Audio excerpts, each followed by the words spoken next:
When I was growing up, there was a girl in my neighborhood that was very, very strange. All of the other kids were freaked out by her. One day, she told all of the kids that in the forest behind her house, there was dead, bloody people. When they heard this, all the kids freaked out and told their parents. Their fathers had to go out and search the forest just in case.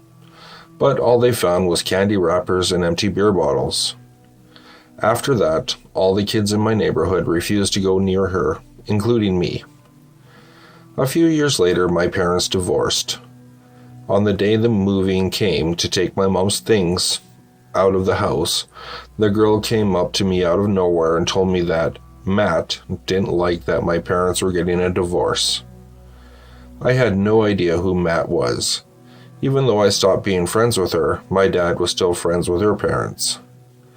My dad had told me that Matt was her imaginary friend. Her parents had told him all about the problems they were having. Matt was often too physical. They claimed that Matt could control the lights and could even make the power go out. They said Matt also knocked on doors at night, and if he was ignored, the banging on the doors would start. A few years later, my dad decided that he would invite the girl and her parents over to our house. I was begging my dad not to do this, but he said it would be nice to catch up with them.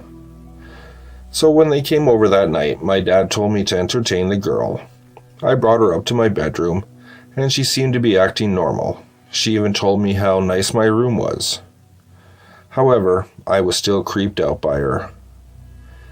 She just sat down in the middle of the floor while I tried to put a movie on the DVD player.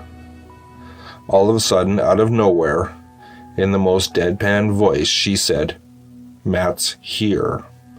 And at that exact moment, the lights began to flicker on and off. I got so scared I ran out of my room, crying in fear. Her parents came running up the stairs, dragged their daughter out of my room, and took her home. For weeks afterwards, I refused to sleep in my bedroom. I haven't heard much from that family ever since then. But I have heard that Matt still controlled the lights, but I didn't know if he was really still around. To this day, whenever the lights begin to flicker or a bulb blows, it still freaks me out. To play Blue Baby Blue, you have to go into the bathroom on your own, turn off the lights and lock the door.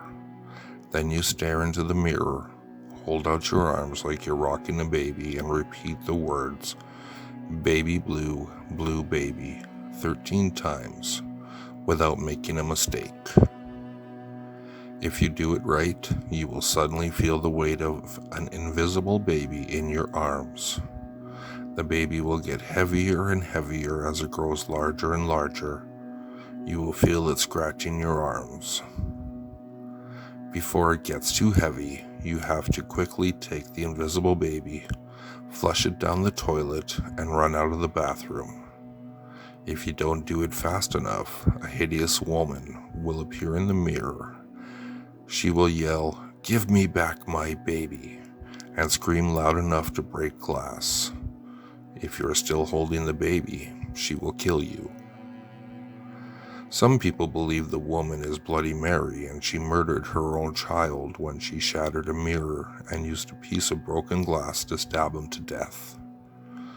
According to the urban legend, a group of girls found out about the blue baby story and decided to try it out.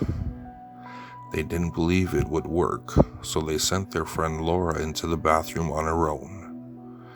She turned the lights off and closed the door behind her. Laura put out her arms and started chanting the phrase, "Blue baby, baby blue." All of a sudden, a baby appeared in her arms and began scratching her. Laura was scared out of her wits and had no idea what to do. She wanted to drop it and run, but she was afraid of what might happen. She just stood there, holding the invisible baby as it grew heavier and heavier. Suddenly, she caught sight of something horrible in the bathroom mirror and screamed in terror. When Laura's friend heard her screaming, they tried to open the bathroom door, but it was locked. Finally, they managed to run to a friend's house to get help. When they broke open the door, they found Laura lying dead on the bathroom floor. Her eyes had been scratched out.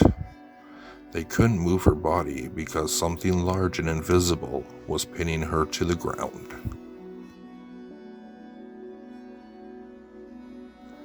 A girl and her boyfriend were driving at night down an isolated country road. As they drove, the night seemed to get darker and darker.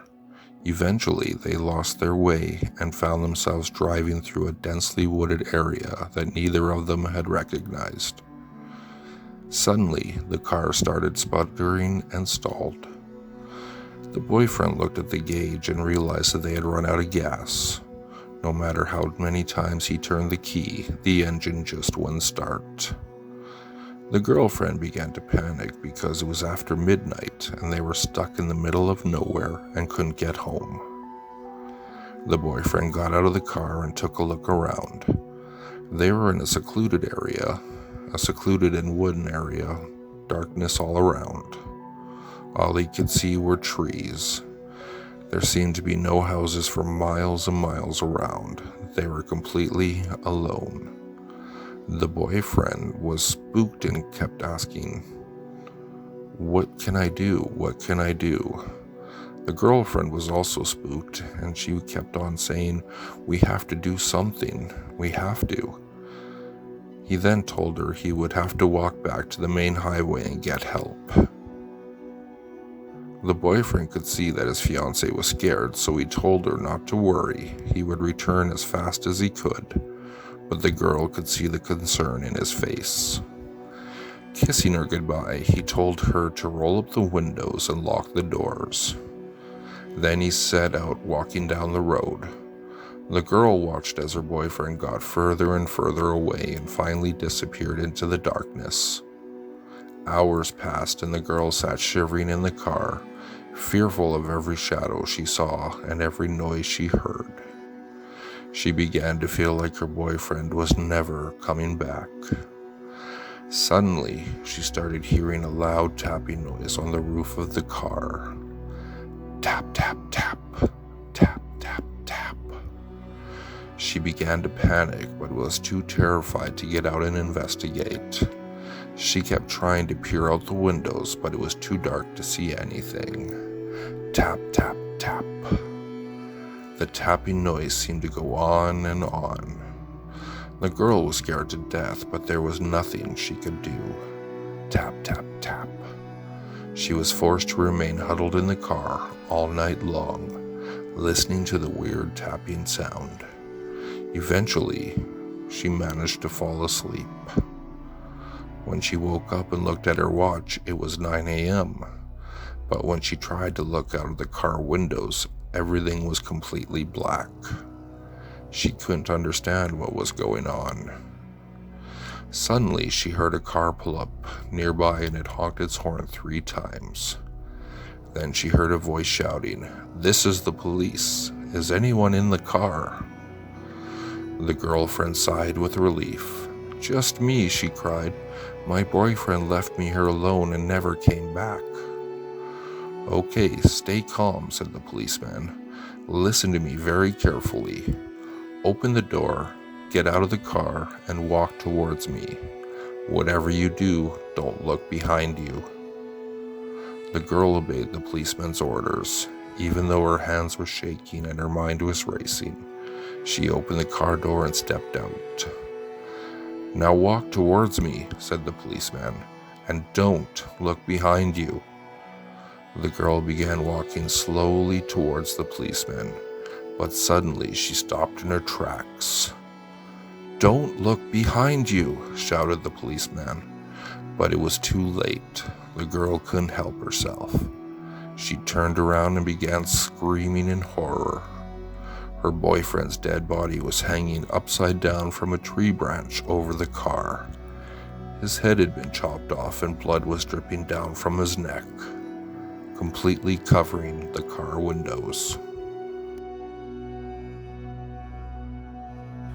Finally, I'm home. After working a late night, I finally finished a project that my boss pushed on me. It was all worth it though, because I had a great day ahead of me.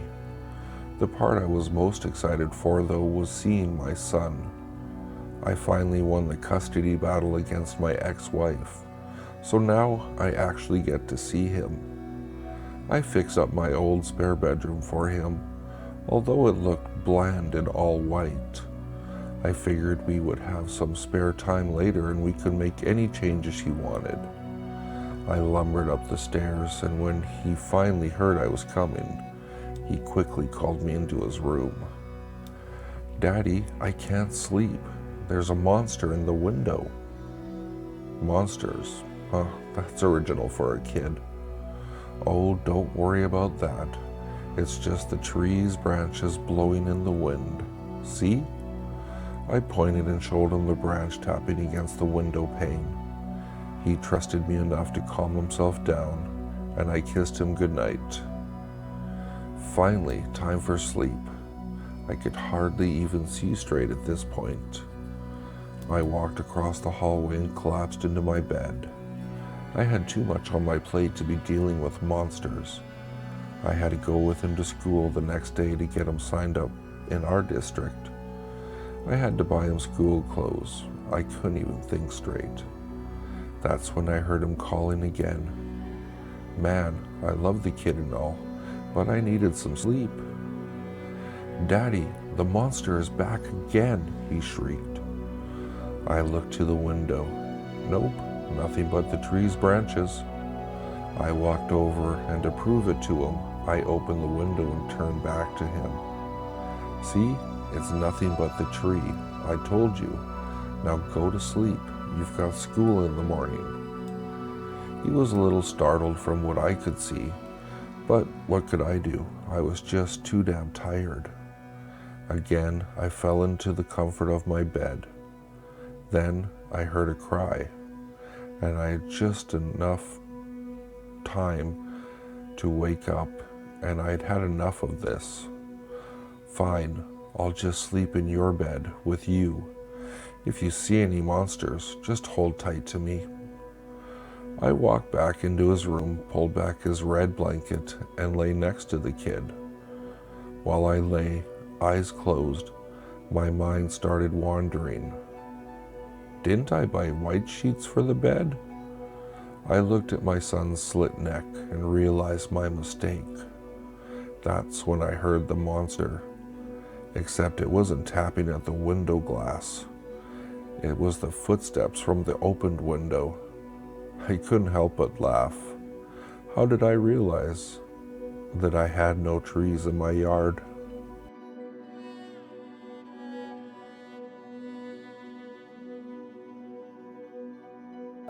If you like what you heard, please like, subscribe, and share with your friends. If you'd like to, you can follow me at Twitter. The handle is @FuzzyPantaloons, and I'll see you all next